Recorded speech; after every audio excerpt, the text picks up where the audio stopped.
This is the third of my video messages to the community, and it's a real joy to be able to update you on all of the good things that have happened. It's my fourth week here at the LSU School of Veterinary Medicine, and my goodness, a lot has happened in that time.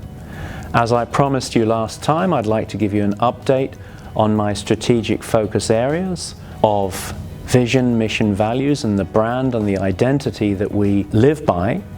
Secondly, our communication strategies. Third, diversity, equity, inclusion, and belonging emphasis. And then fourth, some of the ways in which we've streamlined our leadership structure and ways of communicating to you what we're doing and listening and learning in crafting our forward trajectory. So let's go through each of these in turn. And all of them have been informed by your voice, which is so important to me as the Dean of this wonderful school. I am listening and learning and getting a better sense of the culture and heartbeat of the School of Veterinary Medicine on a day-by-day basis. So you'll soon be receiving a message speaking to vision, what is our ultimate destination, expressed in 6 or fewer words, mission, how do we want to get there, expressed in 20 or fewer words, and values, the 3 key words that you think encapsulate the behavioral traits, the things that are important to us along the way. How do we want to behave as we move along the mission towards our vision? So a message will be going out in which I will invite you to contribute your suggestions, and I'm quite sure that your input will be better than anything I could ever come up with. So I'm really looking forward to receiving your input and contributions. And by the way, there will be an incentive here that will be in the message, insofar as whoever has the winning vision, mission, values will be the recipient of quite a special prize, and more on that in the messaging to follow.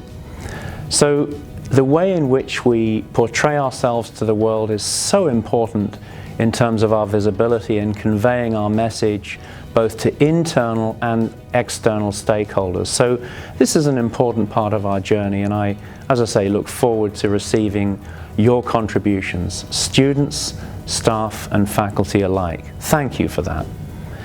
Secondly, our communication strategies. You've obviously seen that I place great emphasis on communicating openly, transparently, and in a completely detailed manner that gives you an impression of what I do on a day-to-day basis, but also what I'm thinking and what I'm doing. So how have we communicated so far? Well, these video messages are one modality, but there are many others. I've tried to email. We have scheduled open forums, town halls, in which I've listened and learned.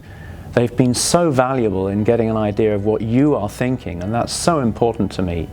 This is with each of the student cohorts, the 1st, 2nd, 3rd, and 4th years, and also staff and faculty, and I don't want to forget our graduate students as well. So we've had 4 town halls, open forums so far.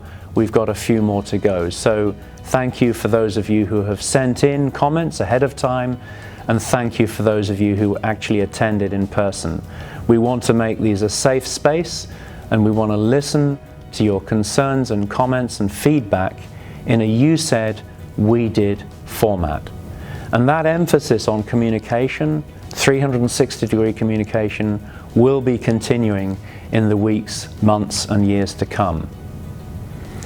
Thirdly, diversity, equity, inclusion, and belonging.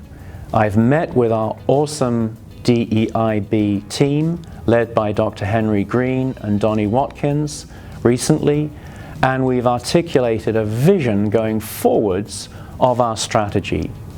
It will begin with a survey on belonging sent to our students, but it won't end there. There's a lot more to come, and I look forward to the updates that Dr. Green will be submitting to you all in due course. So thank you, Dr. Green and Donnie, for your awesome efforts here, and thank you to the DEI committee, who will be reinvigorated and begin their activities again soon. What about leadership and the way in which we're streamlining our leadership and our processes. Well, that's already started as well. We've tried to rationalize the number of meetings we have. I place great emphasis on relationships, and so I'll have more one-on-one meetings and perhaps fewer group meetings, although we still will have meetings of the senior leadership team. They are very important so that we're all on the same page. We will be informing you what comes of that, and we really do want to listen to your voice and your suggestions and your input in crafting and steering the trajectory of how we move over the next several weeks to months, to years in fact. So watch this space. We will be engaging you as we move forward. So it is, of course, National Hispanic Heritage Month, and I'd like to wish all of our Hispanic and Latinx constituents a very happy month. It goes until, of course, Friday, October the 15th. You are so important for everything we do. Many congratulations. And I'd like to wish all of you a great rest of the day. More details of all of these plans will come. I'm very much in a listening and learning mode at the moment, and it's pretty much drinking from the fire hose, but we have a number of initiatives that are ongoing and more to follow and more details to follow in upcoming video messages. So I wish you all a great day, and as before, go Tigers!